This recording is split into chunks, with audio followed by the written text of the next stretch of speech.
সৰু ল'ৰা ছোৱালীৰ পেলুৰ সমস্যাই দেখা দিলে আমি ঘৰুৱাভাৱে কি ব্যৱস্থা ল'ব পাৰোঁ বা কি আমি খুৱাব পাৰোঁ সেই বিষয়ে মই এটা চমু ভিডিঅ' বনাইছোঁ। গতিকে এই ভিডিঅ'টো আপোনালোকে যদি ভাল পায় তেনেহ'লে মোৰ চেনেলটো ছাবস্ক্ৰাইব কৰিব, লগতে লাইক আৰু কমেণ্টটো কৰিব আৰু আপোনালোকৰ পৰামৰ্শমূলক মন্তব্য মই লগতে কামনা কৰিলোঁ।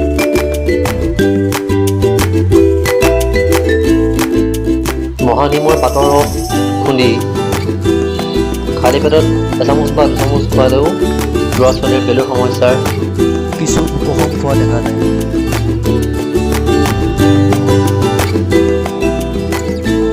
শেৱালি গছৰ কোমলীয়া পাতৰ ৰস খুন্দি তাক দুদিনমান খালী পেটত খোৱালেও পেলুৰ সমস্যা কিছু পৰিমাণে হ'লেও কম হোৱা দেখা যায়।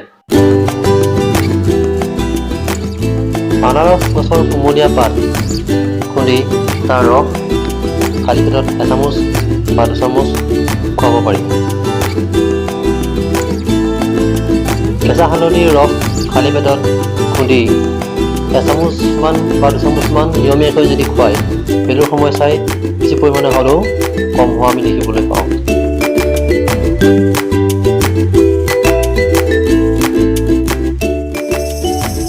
বৰমানিমুনি খুন্দি বা পিচি তাৰ ৰস খালী পেটত কিছুদিন খুৱাই দিলেও পেলুৰ সমস্যাৰ পৰা কিছু কম পৰিমাণে হ'লেও উপশম পোৱা যায়।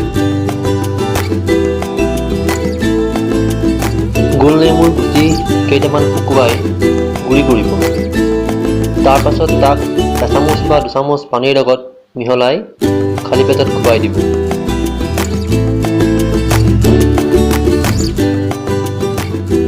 গোল নেমুৰ কোমলীয়া পাত খুন্দি তাৰ ৰস খোৱালেও পেলুৰ সমস্যা কিছু কম হয়।